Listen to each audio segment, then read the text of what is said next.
एक समय की बात है। एक गांव में सफेद साड़ी वाली चुड़ैल का आतंक था। चुड़ैल रात भर गांव में घूमती और गांव का जो भी आदमी उसे दिखाई देता उसे वो घायल कर देती।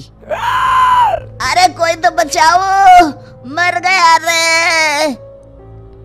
एक रात हरिया अपने खेत से अपने घर लौट रहा था कि तभी अचानक उसके सामने चुड़ैल आ जाती है। अरे बाप रे, ये चुड़ैल कहाँ से आ गई? आज तो मैं गया काम से।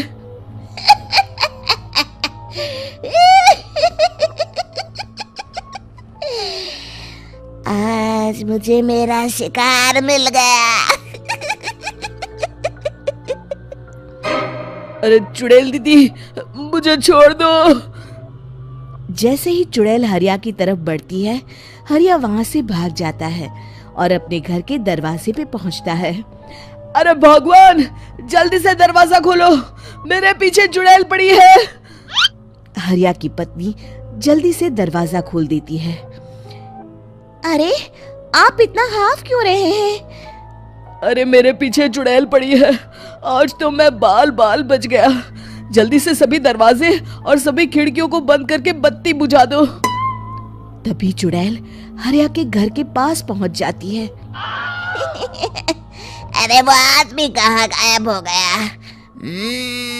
मैं भी देखती हूँ आखिर कब तक बचेगा। मैं अपने शिकार को इतनी आसानी से नहीं छोड़ती।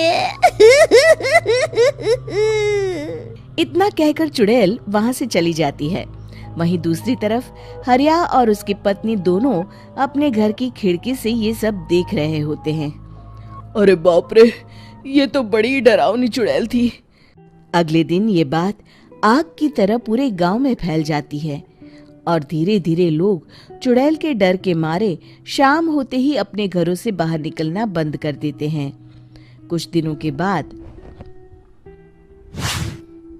भाई, मैंने तो इस चुड़ैल के डर के मारे रात को अपने खेतों को पानी देना बंद कर दिया है। कहीं मेरी फसल सूख गई तो मैं तो कहीं का नहीं रहूंगा। साहूकार का कर्जा कैसे चुकाऊंगा? अरे भाई, पूरे गांव वालों का यही हाल है। पता नहीं ये चुड़ैल हमारे गांव में कहां से आ गई। फिर एक दिन गांव के पास वाली नदी के किनारे एक बहुत बड़े तांत्रिक के आने की बात कुछ गांव वालों को पता चलती है।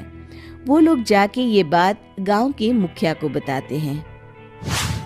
मुखिया जी, नदी के किनारे एक बहुत ही पहुंचे हुए तांत्रिक बाबा आए हैं।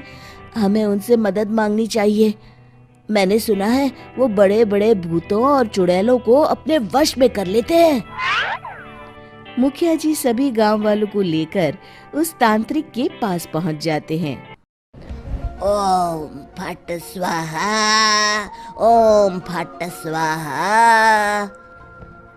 तभी तांत्रिक अपनी बंद आंखों को खोलकर कहता है, क्या बात है? तुम सब लोग यहाँ क्यों आए हो? मुखिया जी उस तांत्रिक को सारी बात बता देते हैं। अच्छा, तो ये बात है। और तांत्रिक अपनी आंखों को बंद कर लेता है। मैं देख रहा हूँ तुम्हारे पूर्वजों ने बहुत पाप किए थे, जिससे ये गांव अब श्रापित हो चुका है। उसी के फल स्वरूप तुम्हारे गांव में चुड़ैल आई है। ये चुड़ैल बहुत खतरनाक है, ये किसी को नहीं छोड़ेगी। हे भगवान, मर गए रे, अब क्या होगा? तभी गांव के मुखिया जी कहते हैं, बाबा, इस चुड़ैल से हम सबको बचा लीजिए। कोई तो उपाय होगा। इसका सिर्फ एक ही उपाय है। सभी गांव वालों को बारी बारी हर दिन अपनी आधी फसल उस पहाड़ी के ऊपर बनी काली गुफा में छोड़ के आनी होगी। तभी उस चुड़ैल की भूख मिटेगी और श्राप का प्रभाव खत्म हो जाएगा और तुम सब जिंदा बच जाओगे। सभी गांव वाले उस तांत्रिक की बात को मान लेते हैं और वहां से चले जाते हैं। फिर अगले दिन से रोज उस गांव के लोग बारी बारी से अपनी आधी फसल उस काली गुफा के पास जाकर रखाते। कुछ दिनों बाद हरिया की बारी आती है। बाप रे, आज तो मेरी बारी है उस काली गुफा में जाने की। क्या करूं, वो तो बड़ी खतरनाक चुड़ैल है। मेरे तो हाथ पैर कांप रहे हैं। फिर हरिया डरते डरते अनाज की बोरियां अपनी बैलगाड़ी में लाद देता है। तभी हरिया की पत्नी उससे कहती है, देखो जी, संभल के जाना और किसी भी हालत में शाम होने से पहले वापस आ जाना। उस चुड़ैल का कोई भरोसा नहीं है जी। हरिया बैलगाड़ी में बैठते हुए कहता है, भगवान, मैं क्या वापस आऊंगा? लगता है अब तो मेरी खबर ही आएगी। इतना कहकर हरिया वहां से चला जाता है। रास्ते में जंगल से गुजरते हुए हरिया की बैलगाड़ी का एक चक्का बड़े गड्ढे में फंस जाता है। हे भगवान, अब ये क्या मुसीबत है? हरिया नीचे उतर के पूरी ताकत से अपनी बैलगाड़ी को गड्ढे से निकालने की कोशिश करता है। बहुत देर मेहनत करने के बाद हरिया की बैलगाड़ी उस गड्ढे से बाहर निकल जाती है। हे भगवान, अब तो शाम होने वाली है। आज तो मैं गया काम से।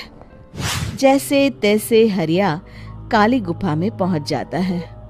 अरे मर गया रे, यहाँ तो चारों तरफ डरावना माहौल है। मैंने यहाँ आने में बहुत देर कर दी, कहीं चुड़ैल नाराज ना हो जाए। हरिया अनाज की बोरियां वहां रख के जैसे ही जाने लगता है, तभी उसे किसी के आने की आवाज सुनाई देती है। हरिया एक कोने में छुपकर अंदर देखने लगता है।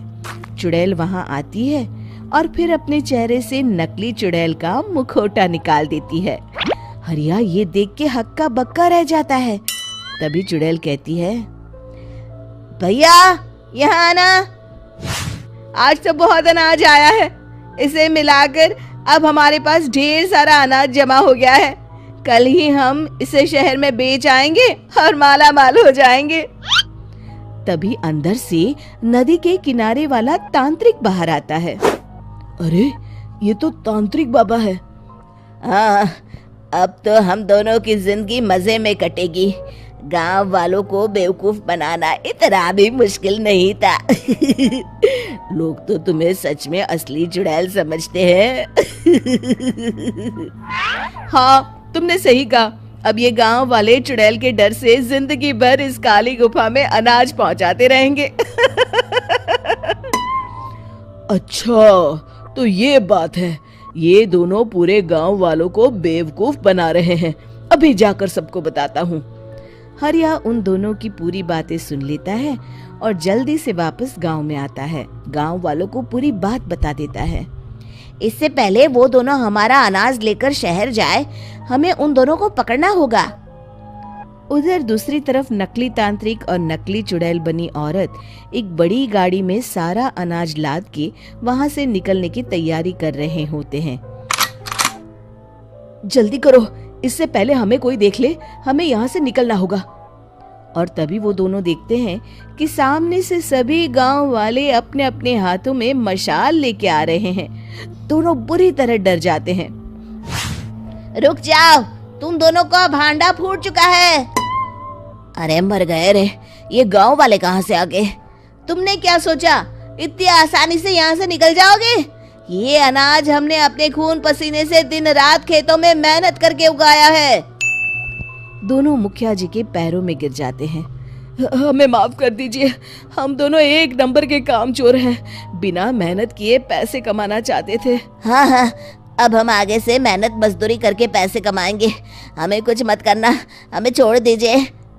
इतना कह के दोनों गांव छोड़ के भाग जाते हैं और सभी गांव वाले फिर से खुशी खुशी रहने लगते हैं।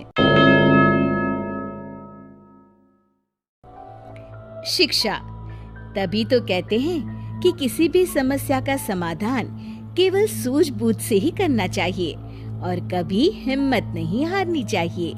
दोस्तों, हमें उम्मीद है कि आपको हमारी ये कहानी पसंद आई होगी। कृपया हमारे चैनल को सब्सक्राइब करें और सभी अपडेट्स के लिए बेल आइकन जरूर दबाएं। और हाँ, वीडियो लाइक और शेयर करना मत भूलिएगा। Bye bye.